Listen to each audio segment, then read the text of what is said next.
बिस्मिल्लाहिर्रहमानिर्रहीम। अस्सलाम वालेकुम। पिछली वीडियो में मैंने बात की थी कि गट या इंट्यूशन का हमारी डिसीजन मेकिंग में क्या रोल होता है। तो वो एक डिस्कशन थी जो मैंने मुख्तलिफ़ सिनेरियो के साथ एग्ज़ाम्पल्स दे के मैंने कोशिश की कि मैं एक्सप्लेन कर सकूं कि गट और इंट्यूशन का हमारी ओवरऑल डिसीजन मेकिंग, चाहे वो पर्सनल लेवल पे, प्रोफेशनल लेवल पे, उसका क्या रोल है। इस वीडियो में मैं ज़रा टच करूँगा HR डिसीजन मेकिंग के वो डिसीजंस जो हम डेली बेसिस में एज़ HR प्रोफेशनल्स कर रहे होते हैं, उन एम्प्लॉइज़ से जो रिलेटेड हैं, ऑर्गेनाइजेशन से रिलेटेड हैं, एम्प्लॉइज़ की फैमिलीज़ हैं, उनसे रिलेटेड हैं। तो उन डिसीजंस में हमारा जो गट है या इंट्यूशन है, उसका क्या रोल है, उसकी क्या अहमियत है। देखें, आप जब भी डिसीजंस कर रहे होते हैं उसकी इम्पॉर्टेंस जो गट की है या इंट्यूशन की है, उसको रूल आउट नहीं किया जा सकता। हर जगह पे आपको अपने इनर सेल्फ को कंसल्ट करना है, आपने अपनी इनर विजडम को कंसल्ट करना है और डिसीजन करना है। HR में एक चैलेंज ये है कि HR प्रोफेशनल्स का डुअल रोल होता है। एक तो ये कि वो ऑर्गेनाइजेशन में मैनेजमेंट का रोल प्ले कर रहे होते हैं और वो ऑर्गेनाइजेशन को रिप्रेजेंट कर रहे होते हैं। दूसरी तरफ वो एम्प्लॉय एडवोकेट होते हैं। तो ये इसमें बैलेंस रखना बहुत ज़रूरी है HR प्रोफेशनल्स के लिए। फिर जब वो डिसीजन करते हैं तो उसमें वो रियल टाइम सिचुएशंस बहुत ज़्यादा होती हैं। इसमें एम्प्लॉइज़ से रिलेटेड पॉलिसीज़ हैं, प्रोसीजर्स हैं, रूल्स एंड रेगुलेशंस हैं। फिर at the same time HR professional को ये भी देखना पड़ता है कि उन्होंने they have to display a sense of empathy for their team members, for the employees in the organisation. तो अगर वो एम्पैथी शो नहीं करते तो रिटेंशन एक चैलेंज बन जाता है, एम्प्लॉइज़ के अंदर एक नेगेटिव फीलिंग डेवलप हो जाती है। तो ऐसे में जो है ओवरऑल प्रोडक्टिविटी इंडिविजुअल लेवल पे भी और ऑर्गेनाइजेशन लेवल पे भी कम होने की पॉसिबिलिटी बनती है और चांसेस होते हैं। तो HR प्रोफेशनल्स एक्चुअली बहुत थिन लाइन पे वॉक कर रहे होते हैं और उनके लिए ज़रूरी है कि वो अंडरस्टैंड करें कि कहाँ पे उन्होंने अपने गट का या अपनी इंट्यूशन का इस्तेमाल करना है।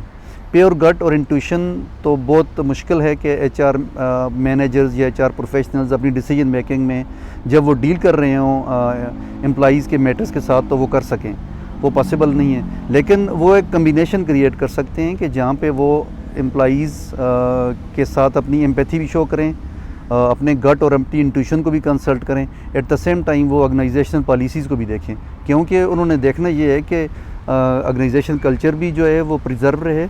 एट द सेम टाइम वो एम्प्लॉइज़ की जो साइड है, जो उनकी मोटिवेशन है, उनका मोरल है, उनकी पॉजिटिविटी है, उसको भी वो मेंटेन रख सकें।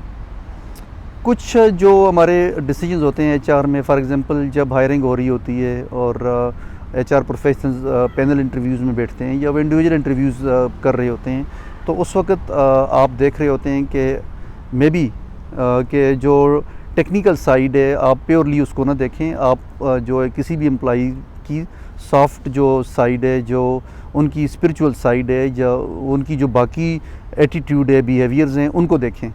तो वहाँ पे आप अपने गट या अपनी इंट्यूशन का इस्तेमाल कर सकते हैं कि ये जो एम्प्लॉई है सर्टन सिचुएशंस में कैसे बिहेव करेगा।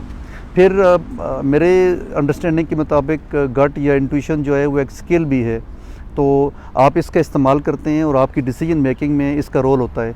तो जो टाइम गुजरता है तो आप की ये स्किल पॉलिश हो रही होती है, फिर आपका कॉन्फिडेंस बढ़ता जाता है कि आपने किन सिचुएशंस में अपनी इंट्यूशन को या अपने इनर सेल्फ को कंसल्ट किया और आपके डिसीजंस के रिज़ल्ट पॉजिटिव आए।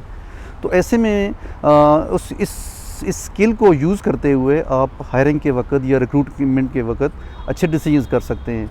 ये पॉसिबिलिटी भी हो सकती है कि बाकी लोग तो आपके साथ एग्री ना करें कि किसी एक सर्टन कैंडिडेट को आप सिलेक्ट करें, लेकिन हो सकता है कि आप रिकमेंड करें कि नहीं, इस बंदे की अंदर जो बिहेवियर्स है वो पॉजिटिव है, इसने सर्टन सिचुएशंस में बहुत अच्छा परफॉर्म किया है, इसकी ओवरऑल आप पॉजिटिव साइड देख रहे हैं। गो के टेक्निकली वीक है लेकिन ये सीख लेगा और ये परफॉर्म करेगा, इसकी विलिंगनेस इसके अंदर मौजूद है। तो इन क्वालिटीज़ को, एट्रीब्यूट्स को देखते हुए आप एक अच्छा डिसीजंस कर सकते हैं और अपनी रिकमेंडेशन पे एम्फसाइज़ भी कर सकते हैं। तो लेकिन ओवरऑल मैं ये कहूँगा कि HR प्रोफेशनल्स या मैनेजर्स जो हैं वो कम्बिनेशन रखें अपने गट और इंट्यूशन का प्लस वो रियल टाइम जो डेटा है या सिचुएशन है उसको भी देखें, क्योंकि देखें एम्प्लॉज़ की फैमिलीज़ इन्वॉल्व होती हैं, उनके पेरेंट्स हैं, उनकी सिबलिंग्स हैं, बच्चे हैं, उनसे रिलेटेड बहुत सारे एम्प्लॉई डिसीजंस होते हैं जो ऑर्गेनाइजेशन कर रही होती है। तो ये एक बड़ा सेंसिटिव मैटर होता है जहाँ पे एम्प्लॉईज़ की जो साइकोलॉजिकल कंडीशन है वो टोटली डिफरेंट होती है। तो एचआर प्रोफेशनल्स को इस ऐसे मैटर्स को हैंडल करने के लिए बहुत एहतियात की ज़रूरत है और they should be very careful when they are making any such decisions. तो ये कुछ आइडियाज़ थे गट और इंट्यूशन से रिलेटेड, जिनका एक रोल होता है एचआर के डिसीजंस में, मैं आपसे शेयर करना चाहता था। उम्मीद है इंशाल्लाह इससे आपको कुछ बेनिफिट होगा। अपनी ओपिनियन से, अपने कमेंट से ज़रूर आगाह करें। अपना बहुत बहुत ख्याल करें। दोबारा मुलाकात होगी। अल्लाह हाफ़िज़।